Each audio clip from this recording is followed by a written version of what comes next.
selanjutnya adalah kalimat kompleks. Nah, kalimat kompleks itu adalah kalimat yang memiliki lebih dari satu predikat. Itu disebut kalimat kompleks. Ada lagi jenis kalimat yang hampir sama. Itu namanya kalimat majmuk.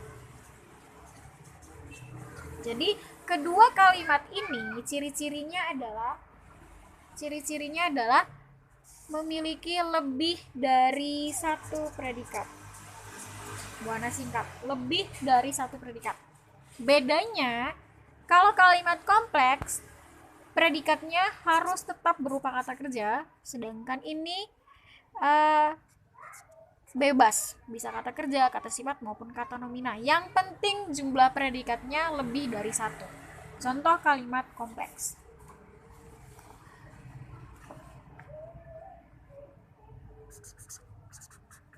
Natal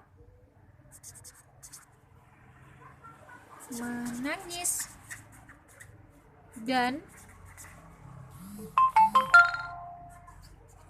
berteriak di teras. Oke.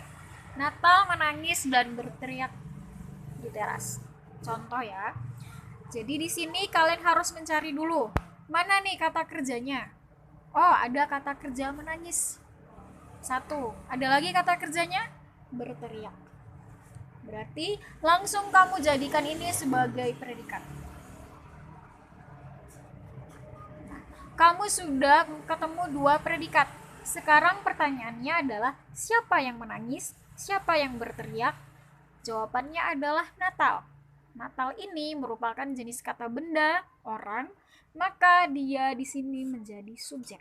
Nah, kamu sudah ketemu. Lalu ternyata di sini ada kata dan. Nah, kalau ada kata hubung di antara dua kata kerja, maka dia harus dipisah, tidak boleh digabung. Ini menjadi kata hubung. Di teras, karena ada preposisi, maka dia harus menjadi keterangan. Nah, karena menyatakan tempat, maka ini menjadi keterangan tempat. Ini disebut sebagai kalimat kompleks, karena predikatnya lebih dari satu. Sekarang kita akan membahas tentang kalimat majmuk. Natal, Buana ubah ya. Natal cantik, tetapi dia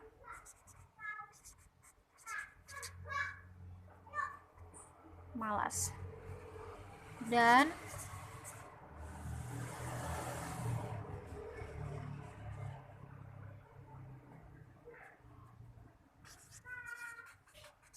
sering terlambat ke sekolah. Oke, kalau kamu menemukan kalimat yang ribet seperti ini, berarti pertama yang kamu lakukan mencari dulu kata sifat dan kata kerja. Di sini ada kata sifat, cantik, langsung jadikan predikat. Mana lagi kata sifat yang lain? Ada malas, predikat. Selain itu, ada kata kerja, sering terlambat. Ini frasa, verba.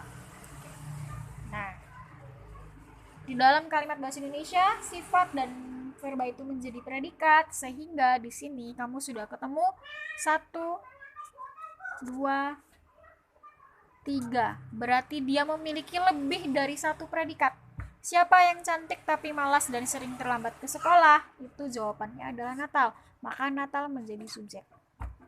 Kemudian ada kata hubung. Kata hubung ini tetapi di antara dua predikat, maka dia harus dipisah. Ini menjadi kata hubung pertentangan. Kemudian dan dipisah menjadi kata hubung juga. Kemudian ke sekolah ada preposisi ke, maka menjadi keterangan tempat. Kayak gitu. Jadi Kamu lihat lagi, oh ternyata di situ predikatnya jenisnya bukan hanya kata kerja, tetapi ada kata sifat. Maka ini tidak bisa disebut sebagai kalimat kompleks, tapi dia disebut sebagai kalimat majemuk. Kayak gitu. Oke.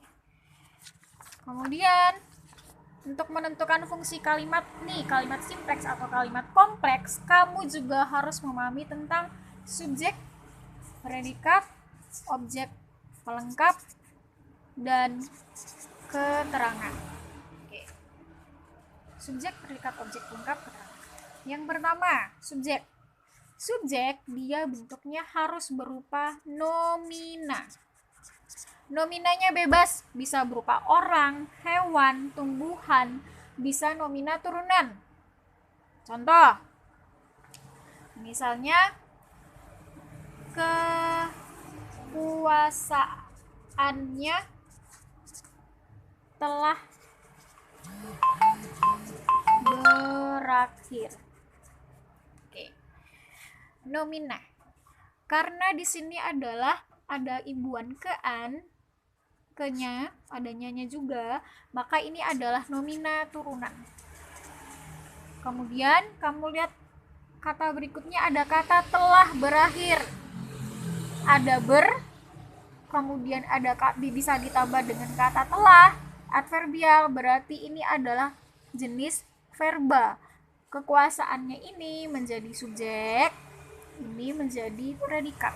Jadi subjek itu tidak harus selalu nomina orang, tapi dia juga bisa nomina yang lainnya, seperti nomina turunan.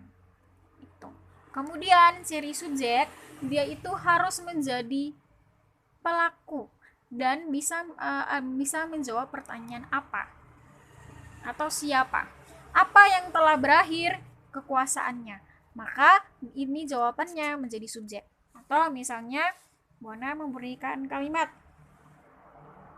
adik terjatuh. Adik terjatuh.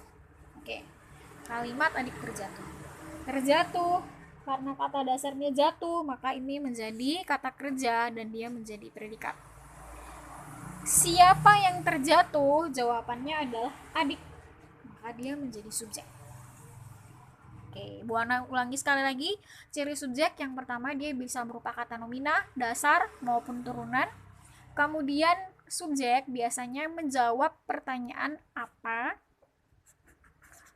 atau siapa. Seperti dua contoh ini. Itu kalau subjek. Sekarang kita pindah ke predikat. Predikat cirinya bisa berupa kata sifat, bisa berupa kata kerja. Sebenarnya bisa juga nomina, tapi hari ini agar kalian tidak terlalu bingung, cukup kata kerja dan kata sifat aja dulu. Kemudian predikat ini letaknya di belakang subjek.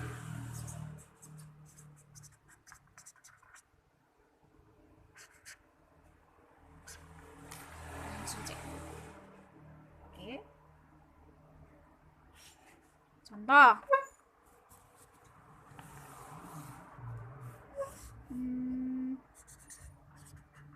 Maria tertawa.